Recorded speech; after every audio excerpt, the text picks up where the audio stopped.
तो ये है 8 दिसंबर का न्यूज। अब देखो ये होना चाहिए साइंस में, लेकिन हम इसको किस में डाल रहे हैं? पॉलिटी में। गलत डाल दिए ना? नहीं सर, नहीं सर। फिर रेगुलेटिंग है तो सबको पॉलिटी में आएगा ना। समझ गए बात को? हाँ यहीं से सर। पकड़ना रहता है। पॉलिटी में भी डाल सकते हैं इसको, साइंस में भी डाल सकते हैं। और ये जो है टेक्नोलॉजी ना, में भी डाल सकते हैं। हाँ हाँ डाल सकते हैं। अब देखो यही चीज जो है आपको ऐसे भी आ सकता है इस तरह का, क्योंकि जब आप लोग न्यूज पढ़ रहे हैं तो देखते होंगे ये चीजें बराबर आ रही है एआई के बारे में, है ना? तो बहुत अच्छे अच्छे पॉइंट्स लिखा है, तो आप इनको ऐसे अगर पूछेगा इस पे एआई क्या है, डीप फेक क्या है, तो यहाँ यूज कर सकते हैं इस चीजों को। तो एकदम अच्छे से नॉर्मल लैंग्वेज में बताऊंगा, लोकल लैंग्वेज में समझते जाना है। याद हो ना हो अलग चीज है, समझना है पूरा लाइन। समझिएगा तो बिलीव करिए याद रहेगा सब कुछ। अच्छा, ये न्यूज में आया क्यों है तो मैंने एक बार और बताया हुआ था। एक हीरोइन है बॉलीवुड की, साउथ की जो भी है, उसका नाम है रश्मिका मंदाना। तो उनका वीडियो को फेक, मतलब किस कोई और थी उनके पे चेहरा इनका लगा के वीडियो को वायरल किया गया था, ठीक ना? तो इसीलिए ये न्यूज में बहुत बार आया हुआ। अब देखिए समझते हैं कि क्या है ये। और भी चीजें जैसे इलेक्शन था ना दिल्ली में, तो मनोज क्या नाम है, मनोज तिवारी है, मनोज तिवारी जी का वो वीडियो वायरल हुआ था। मतलब वो एक्चुअली बोले नहीं थे, लेकिन एआई के द्वारा बुलवाया जा रहा था उनसे बहुत चीजें। जो यहाँ पे लिखा हुआ है शुरू में, यहाँ चलो अब देखो समझते हैं। देखिए, how did deep fake tech emerge? तो डीप फेक टेक्नोलॉजी कैसे इमर्ज किया? इमर्ज मतलब क्या होता है? उभरना। पता नहीं। ठीक है, कैसे उभरा तो देखो। तो कहता है deep fakes are made using technologies. तो अच्छा, ये जो डीप फेक है कौन से टेक्नोलॉजी का यूज करता है? देखिए प्रीलिम्स में भी पूछ सकता है ये। तो एआई और मशीन लर्निंग, इस टेक्नोलॉजी का यूज करके करता क्या है ये? तो फिक्शन और रियलिटी। फिक्शन मतलब होता है कल्पना, और रियलिटी मतलब तो समझते ही हैं, इस दोनों के बीच जो डिस्टेंस है ना, इस डिस्टेंस को ही खत्म कर देता है। इसका क्या मतलब है? मतलब ये हुआ कि आपको पता ही नहीं चलेगा कौन सही है और कौन नकली है। तो जो इमेजिन है और जो रियलिटी है, दोनों के बीच जो डिस्टेंस है उसको क्या करता है ये? ब्लर कर देता है, मतलब खत्म कर देता है। यही बात होता है। कहता है कि ऑल दो दे हैव बेनिफिट्स। अच्छा, कहता है कि हालांकि इस चीज का बेनिफिट है, किसका? डिफेक्ट टेक्नोलॉजी का। किस पे? तो एजुकेशन में है बेनिफिट, फिल्म प्रोडक्शन पे है। कैसे? जैसे मान लो कोई सीन शूट करना है, अब वो सीन थोड़ा डेंजर वाला है, नहीं कर पाएगा हीरो, तो क्या करेंगे? एआई के द्वारा करवा लेंगे। समझ गए? समझ रहे हैं बात को कि नहीं? तो एजुकेशन में बेनिफिट है, फिल्म प्रोडक्शन में, क्रिमिनल फॉरेंसिक में कुछ क्रिमिनल जांच करना है उसमें, आर्टिस्टिक एक्सप्रेशन कोई आर्ट बनाना है तो वहाँ इसका हमें फायदा है। कहता है they can also be use to exploit people, sabotage elections and spread large scale misinformation. कहता है कि इसका गलत भी यूज कर सकता है, जैसे लोगों का शोषण हो सकता है, इलेक्शन के टाइम में ये गड़बड़ कर सकता है। मान चलो कि पीएम साहब जो है कोई स्पीच दे रहे हैं, अब एआई का स्पीच, एआई को यूज करके और उनके स्पीच को बदल दे, ऐसा स्पीच डाल दे जिससे दंगा हो जाए, तो इलेक्शन डिस्टर्ब हो गया। और उसी तरह कहता है कि जो लार्ज स्केल पे क्या करेंगे, बहुत बड़े लेवल पे मिस इन्फॉर्मेशन, मतलब गलत इन्फॉर्मेशन पहुंचा रहे हैं। मतलब समझ में आई कि इसका बेनिफिट कैसे है और गलत यूज कैसे है, ठीक ना? अब देखिए कहता है कि हालांकि ये जो एडिटिंग टूल्स है, मतलब ये जो एडिटिंग है, ऐसा नहीं कि आज ही है, पहले से भी चल रहा है। पहले से कैसे? तो दशकों पहले से। किस चीज के रूप में? तो फोटोशॉप। फोटोशॉप समझते हो? पता ना? नहीं समझते हो? फोटो जाते हो, जैसे फोटो फोटो बनवाने स्टेट। जाते हो, तो कैसे दाढ़ी मूंछ चेंज कर देता है, थोड़ा बॉडी में साइन बना दिया, जो भी चीजें होता है ये सब, वो सब कैसे होता है, फोटोशॉप के वजह। तो कह रहा है कि ये सब चीजें तो पहले भी चलता था, लेकिन किससे, फोटोशॉप के जरिए।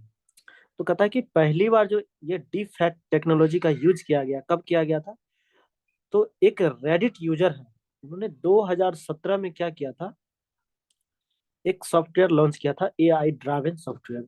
इसके द्वारा क्या किया गया था, तो बहुत सारे जो सेलिब्रिटी है उनका चेहरा लेके कोई आम आदमी के चेहरा पे सेट करके पोर्नोग्राफिक कंटेंट बनाया था, मतलब अश्लील चीजें, ठीक ना। किसके द्वारा बनाया गया था, रेडिट। रेडिट क्या है, ये एक एआई फर्म कंपनी है, समझे, एआई टेक्नोलॉजी वाला एक कंपनी है। तो 2017 में ये चीजें किया था पब्लिकली सब, समझ गए। तो अश्लील चीजें बनाया था बड़े बड़े सेलिब्रिटीज का, मतलब फोटो ले लिया सेलिब्रिटीज का, और कोई आम आदमी है तो उसके चेहरा से, मतलब उसका चेहरा हटा दिया ऑर्डिनरी आदमी का, और सेलिब्रिटी का चेहरा लगा दिया। इस चीज को किया है। तो 2017 में पहले शुरू हुआ। एक सेकंड।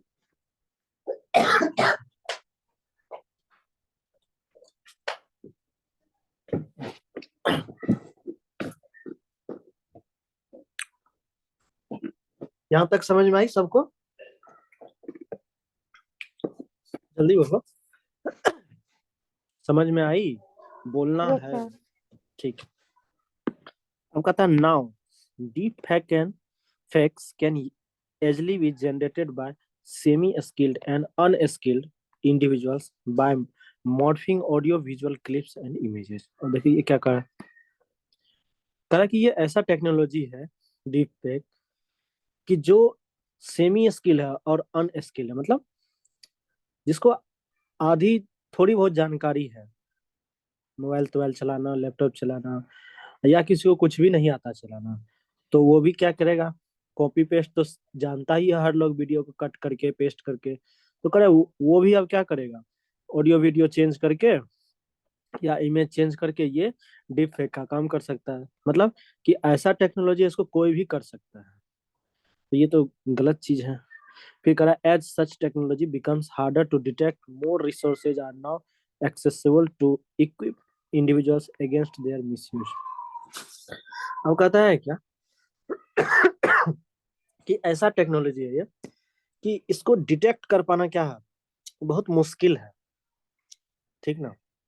कि किस कि इसका मतलब कि कौन मिसयूज कर रहा है, कौन इसको यूज कर रहा है, कौन यूजर है, पता ही नहीं चलता है। कहता है कि इसके लिए क्या हुआ, एक इंस्टीट्यूट ऑफ टेक्नोलॉजी है, मैसेच्यूसेट्स, एमआईटी, बहुत बड़ी ये इंस्टीट्यूट है। तो इन्होंने क्या किया, एक डीप फेक वेबसाइट बनाया, और इस वेबसाइट पे आप क्या कर सकते हैं, जाके आइडेंटिफाई कर सकते हैं कि कोई वीडियो इमेज है तो डीप फेक है या नहीं, यहाँ पे आप जांच कर सकते हैं। फिर क्या बोला कि इसके यूज से क्या होगा, to perpetrate online gender violence has also been a rising concern. करा कि अब देखिए इसके वजह से क्या होगा, जेंडर वायलेंस होगा, मतलब कि पहले फिजिकल वायलेंस था, जैसे महिलाएं कि ऑफिस में जाती है काम करने, तो ये एक चिंता का विषय था। अब क्या है कि डिजिटल स्पेस में भी क्या हो गया, ये प्रॉब्लम है, जेंडर वायलेंस वाली। जेंडर वायलेंस समझ रहे हैं या नहीं समझ रहे हैं, नहीं समझे, नो वही सर। महिला के बारे में करें, लड़का लड़की के बारे में। अब कहता है कि 2019 में एक स्टडी हुआ, तो एक एआई फर्म, मतलब एक एआई कंपनी है, उसका नाम है डीप ट्रेस। तो इन्होंने क्या पाया कि अगर 100% की बात करेंगे तो जिसमें से 96% जो है डीप फेक क्या था, तो पोर्नोग्राफिक था, समझ गए, 96% पोर्नोग्राफिक था, मतलब अश्लील चीज था। और उसके बाद कहता है कि और इस पोर्नोग्राफी में 90% कौन थे इन्वॉल्व, तो वुमेन, वुमेन, महिलाएं थी। तो ये क्या है, चिंता के विषय है, महिलाओं का जो इसमें है राइट्स जा रहा है ना, महिला को पता ही नहीं है और उसका वीडियो बन गया, समझ गए? और क्या कहते हैं, पेपर में और भी एक चीज लिखा था जिससे मैंने पढ़ा था इसमें, कि अब क्या होता है कि जैसे बॉयफ्रेंड गर्लफ्रेंड है, अब दोनों साथ रहे तो ठीक है, जब दोनों का संबंध टूट गया, रिश्ता टूट गया, तो लड़का क्या कर सकता है, इस चीज का यूज करके क्या करेगा, उसको ब्लैकमेल भी कर सकता है। हो सकता है, एकदम हो सकता है। तो वहां भी मिसयूज हो सकता है। फिर क्या कहता है अब देखिए कि ये जो मिसयूज है, misuse of deep fakes, deep fake का जो मिसयूज है, क्या इसके अगेंस्ट में कोई लॉ है कि नहीं? तो देखिए, तो कहता है India lacks specific laws to address deep fakes and AI related crimes. तो इंडिया में क्या है, ऐसा कोई विशिष्ट मतलब कानून नहीं है, इस चीज की कमी है। ऐसे कानून नहीं है हमारे यहाँ जो क्या कर सकता है, डीप फेक और एआई से रिलेटेड क्राइम को एड्रेस कर सके। हमारे यहाँ नहीं है कोई ऐसा टफ कानून। But provisions under A plethora of legislation could offer both civil and criminal relief। तो कुछ है कानून, कैसे, जैसे ये देखो, ये सब याद रखना, ये सब पूछ सकता है, पूछे ना पूछे याद रखिएगा तो आपकी पर्सनैलिटी बढ़ेगी। जैसे सेक्शन 66E, ये किसका है, आईटी एक्ट का है। इसमें क्या कहता है, देखिए, is applicable in case of deep fakes crime that involves capture, publication, transmission of a person's images in mass media thereby violating their privacy।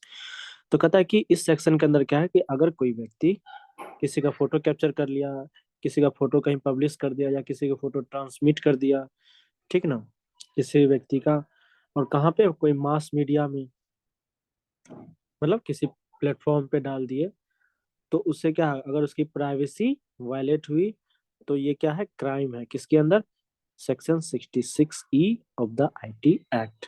और ऐसे करने वाले व्यक्ति को 3 साल की जेल है या 2 लाख की फाइन है। ठीक है, मतलब नहीं समझे आप लोग? कहने का मतलब कि अगर कोई लड़की है और अपना फोटो को क्या की, वो किसी को शेयर कर दी, और कोई अगर उसे मिसयूज किया, तो आप केस करके 3 साल के लिए जेल भेजवा सकते हैं उसे। समझ गए? लेकिन क्या है ना कि ये कानून टफ नहीं है हमारे, मतलब स्ट्रिक्टली लागू नहीं है, दिक्कत ये है। फिर क्या कहता है, section 66, 66 sorry 67, 67A, 67B of the IT act, ये क्या कहता है कि can be used to prosecute individuals for publishing और transmitting defects that are obscene और कंटेन सेक्सुअली एक्सप्लिसिट एक्ट्स। अब कहता है कि कोई वीडियो इमेज भर के और अगर उसमें सेक्सुअली एक्सप्लिसिट चीज को दिखाया जा रहा है, मतलब सेक्सुअली चीजों को दिखाया जा रहा है, तब उस पे ये सारे एक्ट्स लगेंगे। और कहता है कि आईटी रूल जो है, ये भी प्रोहिबिट रोकता है कि any content that impersonate another person and requires social media platform to quickly take down artificially morphed images of individuals when altered. अब देखिए ये क्या कर, ये क्या लिखा है, इम्पर्सोनेट, इसका क्या मतलब होता है? इसका मतलब हुआ कि जैसे मान लीजिए अमिताभ बच्चन है, अब अमिताभ बच्चन का फोटो लेके, और आप क्या किए, उस फोटो को बदल दिए, जैसे मान लो अमिताभ बच्चन है, उसे लड़की बना दी, है ना, आर्टिफिशियली मॉर्फ्ड इमेज, तो बना के आप उससे क्या करें, सोशल मीडिया पे डाल रहे हैं। तो कहता है कि ऐसा करने पे ये जिम्मेवारी किसकी है, इस फोटो को सर्च करके हटाने का? तो ये जिम्मेवारी है उस सोशल मीडिया प्लेटफॉर्म का, मतलब कि जो गूगल, फेसबुक, जो भी है ना, मेटा उटा, व्हाट्सएप, इनकी जिम्मेवारी है, क्या करे, वो फोटो को हटाए वहां से। कहता है in case they fail to take down, अगर किसी भी मामले में इस तरह का काम वो अगर फेल कर रहे, मतलब फोटो हटाने में नाकामयाब है, तो they risk losing the safe harbour protection. ठीक ना, अब कहता है कि अगर उन्होंने फेल हो गया तो क्या होगा, मुझे जो सेफ हार्बर प्रोटेक्शन है ना, वो उनका चला जाएगा। सेफ हार्बर प्रोटेक्शन मतलब कि जैसे सोशल मीडिया है, व्हाट्सएप, फेसबुक, ये सब जो है, मेटा, इनका क्या कहना है कि देखिए हम तो कुछ भी नहीं कर सकते, हम क्या है, हम एक माध्यम है, लोग क्या करते हैं, हमारी माध्यम से अपनी बातों को रखते हैं, freedom of speech and expression. तो इसलिए सरकार क्या है कि बंधा हुआ है कि लोग के फ्रीडम एक्सप्रेशन को कैसे हम छीन लें। और बीच में जो है ये कंपनी, फेसबुक, व्हाट्सएप जो भी है, तो ये तो एकदम खुश है कि भाई हमें क्या करोगे, ये तो तुम्हारे यहाँ ऐसा कानून है। तो सरकार को इसमें कदम तो लेना चाहिए, क्यों? क्योंकि हमारे यहाँ तो नियम है, आप लोग पढ़े भी हैं कि freedom of speech and expression है। इसका मतलब ये थोड़ी ना कि कुछ भी आप कर सकते हो, नहीं कर सकते ना, कुछ भी नहीं कर सकते। ठीक है ना? समझ में आई सेफ हार्बर प्रोटेक्शन क्या होता है? जल्दी बोलो। एक बार दोबारा बताना, सेफ हार्बर। जैसे कुछ भी अगर सोशल मीडिया पे गलत हुआ तो उसकी जिम्मेवारी सोशल मीडिया नहीं लेती है। क्यों? क्योंकि उसे सेफ हार्बर प्रोटेक्शन मिला है। ठीक। तो अब से वो नहीं रहेगा क्या सर, वो कंपनीज को तो सेफ अब कानून, मिलेगा? हाँ तो वही कानून बनना चाहिए, उसी पे बातचीत चल रही है, बनेगा कानून। ठीक ओके। है। और किसी को? ठीक है, चलो आगे देखते हैं। फिर कहता है कि आईपीसी में भी कुछ चीजें हैं। जैसे सेक्शन अगर 509 इसमें क्या कहता है, ये ध्यान से सुनिए, बहुत इंपॉर्टेंट है सेक्शन आईपीसी का। Words, gestures, acts intended to insult the modesty of a woman, मतलब कि किसी महिला को अगर कोई मतलब शब्दों से छेड़छाड़, मतलब कुछ गलत कमेंट पास करना वर्ड्स के द्वारा। गेस्चर, गेस्चर मतलब कोई सिंबल करके लड़की को चिढ़ाना या उसे छेड़ना, या अगर कोई ऐसा एक्ट या कोई एक्ट किए इस तरह से किए तो उस पे लगेगा सेक्शन 509। उसके बाद 499, ये भी आईपीसी का। इसमें क्या कहता है, क्रिमिनल डिफेमेशन। डिफेम मतलब किसी का नाम को बदनाम करना। फिर कहता है 153A और 153 का क्लाउज बी, ये क्या है, spreading hate on communal lines, मतलब कि कोई आप ऐसा भाषण दे रहे हैं जिससे क्या हो रहा है, कम्युनल राइट्स हो सकते हैं, तो उस पे ये सब सेक्शन लगाया जाता है। और ये रश्मिका मंदाना केस में जो है सेक्शन लगाया गया कौन है, सेक्शन 465 और 469 लगाया गया, मतलब फोर्जरी का केस। चलो, what has been the centre response, centre का इस पे क्या रिस्पॉन्स है? तो जो हमारे union minister of electronics and information technology है वो कौन है, अश्विनी वैष्णव। अच्छा, ये कौन है, फॉर्मर आईएएस है, इनको रेलवे का भी मिला हुआ ड्यूटी। तो इन्होंने क्या बोला, मीटिंग की एआई कंपनी और इंडस्ट्री के साथ में, और उन्होंने क्या बोला कि ये जो डीप फेक है ना, ये क्या है, एक नया क्राइसिस के रूप में उभर के आया है। और कह रहा है कि ये क्या है, कि बहुत बड़े सोसाइटी के लिए क्या है, चिंता की विषय है। क्यों? क्योंकि कोई पैरेलल वेरिफिकेशन सिस्टम नहीं है जो इस इश्यू को टैकल कर सके। तो इन्होंने बोला है कि 10 दिनों में जो है एक ड्राफ्ट रेगुलेशन तैयार होगा, ठीक ना, जिसमें जो है ओपन टू पब्लिक कंसल्टेशन, मतलब आम आदमी भी उसमें अपना राय दे सकते हैं। तो 10 दिन के बाद आने वाला है बिल, आएगा तो फिर हम लोग पढ़ेंगे उसमें क्या क्या है। ठीक। अब कहता है हाउ हैव अदर कंट्रीज फार्ड, तो कहता है कि और सब कंट्री इसके लिए क्या कर रहे हैं।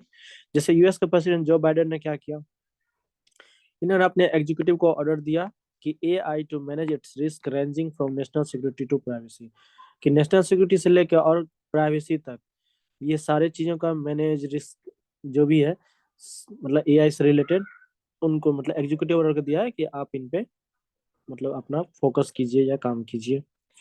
और बोला कि डीप फैक्ट्स अकाउंटेबिलिटी बिल 2023 ये यूएस में लाया गया। इनके अनुसार recently introduced in Congress requires creators to label deepfakes on online platforms and to provide notification of alteration to a video or other content। ये क्या कह रहा है कि जो भी क्रिएटर्स ऐसा वीडियो या इमेज कुछ भी बनाएगा तो उसे क्या करना पड़ेगा, नोटिफिकेशन देना पड़ेगा, मतलब कि उसे बताना पड़ेगा कि ये जो मैंने वीडियो बनाया है ये सही है कि नहीं है, मतलब डीप फेक है या ओरिजिनल वीडियो है। अगर ऐसा फेल हो गया तो फिर उस पर क्रिमिनल सेक्शन लगेगा। उसी तरह यूरोपियन यूनियन, इन्होंने भी क्या किया है, कानून बना है, strengthen its code of practice on disinformation to ensure that social media giants like Google, Meta, Twitter start flagging deep fake content और पोटेंशियली फेस लाइन। तो ये जो है इनको जिम्मेवारी बनाया है कि मतलब कि गूगल, मेटा, ट्विटर जो है इनकी जिम्मेवारी है कि कैसे इसको मतलब टैकल करना है। ये कह रहा है कि सोशल मीडिया की जिम्मेवारी है। और देखो ये चीजें सही है क्योंकि आपके प्लेटफॉर्म के द्वारा फैल रही है ना ये सारी बातें। ये तो आपको ऐसा एल्गोरिथम बनाना पड़ेगा, कोई गलत अगर वीडियो डाले तो आप कैसे पकड़ोगे, क्योंकि ऑब्वियसली आपके प्लेटफॉर्म पे कमाई आपकी हो रही है। तो ये जिम्मेवारी क्या है, सोशल मीडिया की होनी चाहिए। अब देखो इंडिया में क्या क्या लॉ आएगा बन के। उसी तरह EUAI एक्ट, मतलब इन्होंने जो एक्ट बनाया है, deep fake providers would be subject to transparency and disclosure requirements. तो वो ये भी वही कर रहा है कि आपको डिस्क्लोज करना पड़ेगा कि किस तरह का वीडियो आप डाले हैं, नहीं डाले हैं, आपने डाला या कोई और डाला, सही है कि नहीं। समझ में आई सबको या कोई दिक्कत है? मुझे नहीं लगता दिक्कत हुआ होगा, फिर भी किसको समझ में नहीं आया? सही सही सब समझ गया? यस सर, ये जो यूरोपियन नेशंस ने जो लॉ बनाया, तो जो पर्सन डीप फेक ऐसा बनाएगा तो उसी को ये करेंगे ना, उसी से पूछा जाएगा ना हाँ, कि डीप जैसे फेक। मैं जैसे मैं यूट्यूब पे वीडियो डालता हूँ तो मैं लिखता हूँ कि ये वीडियो क्या है, एजुकेशन से रिलेटेड है, ठीक है ना। तो अब क्या है कि जब ये वाला चीज है, कानून बन के आएगा, तो वहां बताना पड़ेगा कि ये जो मैंने वीडियो डाला है सही मैंने डाला है कि नहीं, या मैंने AI का इसमें यूज किया, तो उसे डालना पड़ेगा ताकि अगला कोई लोग देखे तो उसे पता चले, अच्छा ये AI से रिलेटेड है, मतलब AI के द्वारा किया गया है ऐसा। समझ गए बात? क्या? और किसी को? ठीक है, चलो। कौन सा न्यूज था ये? हाँ, ये देखो, टीबी से रिलेटेड है। पहले बताओ कि टीबी बैक्टीरियल डिजीज है या वायरल डिजीज है? Bacterial, Mycobacterium. हाँ, माइकोबैक्टीरियम ट्यूबरकुलेई के द्वारा डिजीज होता है। इसमें क्या हुआ ना कि यूनियन वर्ल्ड कॉन्फ्रेंस हुआ है वर्ल्ड लेवल पे, लंग हेल्थ टू 2023 पे, मतलब 2023 में लंग हेल्थ पे क्या हुआ, यूनियन वर्ल्ड कॉन्फ्रेंस हुई है। तो इसमें क्या चीज की बात कही गई है? To fast track work on multiple aspects of TB control, मतलब कि टीबी को कैसे कंट्रोल किया जाए, इस पे बातचीत हुई है। हमको क्या समझना है वो हम देखते हैं। तो 4 नए ड्रग्स जो है आए हैं, जो क्या कर सकता है कि 2/3, मतलब जो ट्रीटमेंट में टाइम लगता था टीबी को सही करने में, उसका 2/3, मतलब 2/3 जो है समय घट जाएगा। मतलब कि अगर 6 महीना लग रहा है तो 6 महीना का अब 2/3 निकाल लीजिए, उतना ही लगेगा। क्या चीज में? मतलब इलाज में कितना हो गया बताओ? जैसे 6 महीना है, इसका 2/3 कितना होगा जी? 4। 2/2 हो गया ना? क्योंकि 3 2 जा और 2 मल्टीप्लाई 2। यानी 4 हो गया 6 सर। हुआ। अरे 6 हुआ। हाँ, 2/3। 6 महीना लग रहा था, इसका 2/3, 2/3 ना। Yes sir. 3 से 6 कट गया 6 2 गया। टाइम्स। अच्छा यहाँ होगा, तो सॉरी सॉरी, ठीक है ठीक ठीक है है, सर। ठीक, good, thank you thank you. तो 4 महीने, मतलब 6 महीना जहाँ लग रहा है वहाँ 4 महीने लगे, तो समय की कटौती हुई। ये जो 4 नए दवा आया। अब देखिए हमको क्या समझना है, ड्रग रेसिस्टेंस ट्यूबरकुलोसिस क्या होता है? इसका क्या मतलब हुआ? मतलब कि जो ट्यूबरकुलोसिस मतलब जो टीबी के बीमारी हो रहा है जिस बैक्टीरिया के द्वारा, तो बैक्टीरिया को मारने के लिए हम क्या खाते हैं? आलू, आलू प्याज, मेडिसिन खाते हैं। तो जो मेडिसिन खा रहे हैं तो बैक्टीरिया उससे मर जा रहा है। लेकिन अगर हम मेडिसिन खाएं फिर भी बैक्टीरिया नहीं मरा, तब बैक्टीरिया जब नहीं मरा तो इसको क्या बोलेंगे? Drug resistant tuberculosis. मतलब कि ये जो टीबी है ड्रग रेसिस्टेंट है, दवा का असर नहीं होता इस टीबी पे। समझ गए बात को? जल्दी बोलो। तो फिर सर किसका असर होगा, दवा का नहीं होगा तो? हाँ, उसके लिए फिर दूसरा दवा आएगा। जो पहले ओके। मेडिसिन खाता था वो नहीं काम करेगा, वो दूसरा है। ठीक है, गुड क्वेश्चन। 4 तरह के होते हैं ड्रग रेसिस्टेंट टीबी। देखो, MDR, XDR, एक होता है मोनो रेसिस्टेंट टीबी, एक होता है पॉली रेसिस्टेंट टीबी। समझते हैं कि करके? कहता है TB caused by strains of mycobacterium tuberculosis that are resistant in vitro to rifampicin and isoniazid। ये क्या है? ये है दवा का नाम। तो इस दवा से जब अगर रेसिस्ट कर जाए बैक्टीरिया टीबी का तो उसको क्या बोलेंगे? मल्टी ड्रग रेसिस्टेंट या MDR टीबी। ठीक ना? दूसरा क्या बोला? एक्सटेंसिवली ड्रग रेसिस्टेंट, मतलब XDR टीबी। तो इसमें क्या होता है, बहुत सारे दवा का जब असर नहीं होता बैक्टीरिया पे, जैसे isoniazid, rifampicin and at least one injectable agent, मतलब कि इंजेक्शन जो दिया जाता है टीबी के लिए वो भी जब असर नहीं करे बैक्टीरिया पे, तो इंजेक्टेबल एजेंट सब ये है दवा, एमिकासिन, कानामाइसिन और सेप्रोमाइसिन, ये है। और and any of the fluoroquinolones, अगर ये दवा भी काम नहीं करे तब, तो इसको बोलेंगे एक्सडीआर। और तीसरा जो है मोनो रेसिस्टेंट टीबी, तो ये क्या है, तो जब कहता है कि just one anti TB drug, मतलब कोई एक नॉर्मल टीबी का ड्रग्स है, मतलब नॉर्मल टीबी का दवा है, अगर वो क्या कहता है, अगर वो नहीं काम करे दवा, तो उसको मोनो रेसिस्टेंट। और पोली रेसिस्टेंट मतलब कि जब एक से ज्यादा दवा नहीं काम करे टीबी में, तो उसको बोलेंगे पोली रेसिस्टेंट। फिर बोलोगे यही तो हो गया, यही नहीं हुआ, इसमें क्या बोले, इंजेक्टेबल भी होता है, ठीक है ना। अब देखिए, ये मैंने जो टीबी है, मतलब ट्यूबरकुलोसिस, उसके साइट पे जाके देखे, तो वहां से हम थोड़ा सा उठाए हैं कुछ पॉइंट्स। टीबी टेस्ट, देखो टीबी टेस्ट चार मेनली होता है, skin test, blood test, X-ray test और स्पुटम टेस्ट होता है, मेनली चार होता है। थोड़ा सा समझिए स्किन टेस्ट क्या होता है। कहता है कि a tiny amount of a substance called tuberculin is injected just below the skin, ठीक ना, on the inside of one forearm. Forearm समझते हो, नहीं, बाह के पास जो था फोर आर्म, मतलब आई थिंक शायद कांख होता है ये। तो यहाँ पे क्या करता है कि एक ट्यूबरकुलिन एक सब्सटेंस है, उसे इंजेक्ट कर दिया। जब इंजेक्ट कर देता है वहां पे, तो 48 से 72 आवर्स जो है देखा जाता है, ठीक ना। फिर उसके बाद चेकिंग करता है कि उसका बाह जो है वहां स्वेल हुआ या नहीं हुआ, जहाँ पे इंजेक्शन लगा स्वेल हुआ या नहीं, स्वेल मतलब फूलना। तो कहता है the size of raised skin is used to determine a positive और नेगेटिव टेस्ट। तो साइज अगर हो गया तो पॉजिटिव, अगर साइज मतलब अगर वो वहां पे क्या बोलते हैं उसको, अगर वो स्वेल नहीं किया तो नेगेटिव सूजन टेस्ट, तो मतलब सूजन नहीं, ठीक है। अब कहता है the test is seeing if your immunity system reacts और has made an antibody to tuberculosis. A positive test indicates you likely have either a latent TB infection और एक्टिव टीबी डिजीज। तो दो तरह का टीबी होता है, बताए हुए हैं। एक होता है लेटेंट टीबी, दूसरा क्या है, एक्टिव टीबी। तो कहता है कि हो सकता है आपके पास दोनों में से कोई एक टीबी तब हो।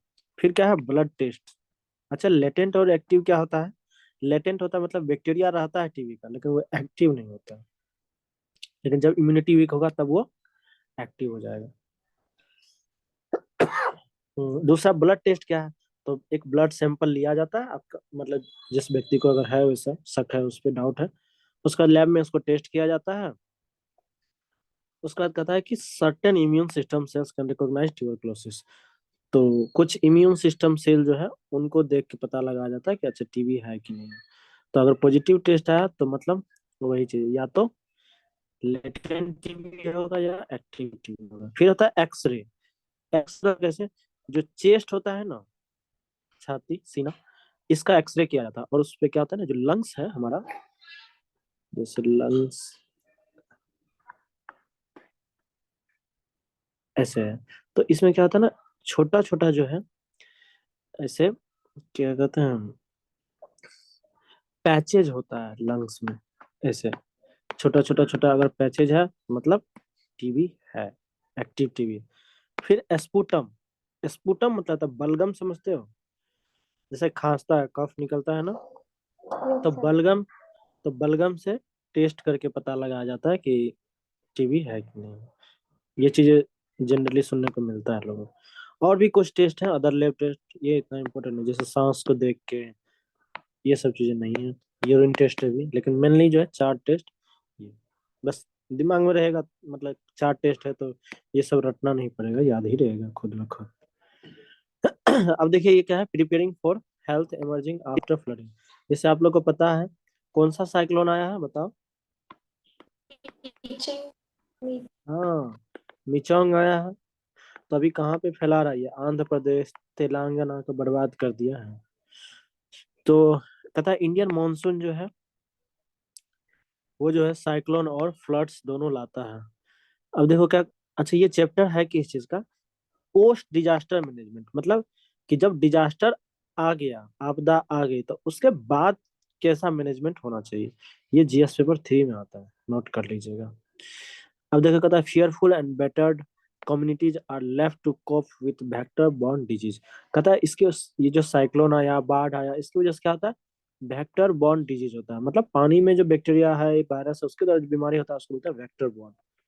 कहता है कि present threat of drawing, electrocution, snakes, poisonous insect, respiratory disease and of late COVID-19 owing to crowding। अब कहता है इसकी वजह से होता क्या है, तो थ्रेट ऑफ ड्राउनिंग मतलब बह जाता, फिर उसके बाद इलेक्ट्रिसिटी का दिक्कत हो गया, फिर सांप, सांप का बहुत बड़ा इशू होता है बाढ़ में, सांप के काटने से लोग मरता है। फिर बहुत सारे पॉइजनस इंसेक्ट होते हैं, कीड़े मकोड़े, उनसे भी लोग मर जाता है। उसका रिस्पिरेटरी डिजीज लोगों को होने लगती है, ठीक ना। क्यों? क्योंकि वो जैसे कोविड-19 था तो उसकी वजह से क्या था, लोग क्राउडिंग होता था। अभी भी कहीं कहीं कोविड-19 है थोड़ा बहुत। फिर उसके बाद बोला क्या, floods disrupt access to food, water, safe shelter and jeopardize the community's ability to get the healthcare services they need। तो कहता है कि फ्लड क्या क्या डिस्टर्ब करता है, तो जैसे फूड है, वाटर है, जहाँ हम लोग रहते हैं, जहाँ पूरा सोसाइटी है, इन सबको भी बर्बाद कर देता है। और यहाँ पे क्या चीज की जरूरत होती है, हेल्थ केयर सर्विस की जरूरत होती है वहाँ पे। फिर कहता है कि कंटामिनेटेड वाटर जो होता है, मतलब दूषित पानी, बाढ़ का जो पानी तो साफ तो होता नहीं, दूषित होता है। तो कहता है ये है वेक्टर बॉर्न डिजीज के लिए। तो वेक्टर बॉर्न डिजीज कौन कौन होता है, जैसे कोलेरा, टाइफाइड और मलेरिया। फिर कहता है after the cyclone and rains died down the state government also commission mobile medical unit. जब साइक्लोन या रेन, बारिश खत्म हो जाती है, तो जो स्टेट गवर्नमेंट है वो क्या करती है, मोबाइल मेडिकल यूनिट्स को भेजती है। मोबाइल मेडिकल यूनिट्स मतलब मोबाइल लेके जाता है, मतलब जहां होता है वहां चले जाता है वो स्टाफ वगैरह, एनडीआरएफ वगैरह।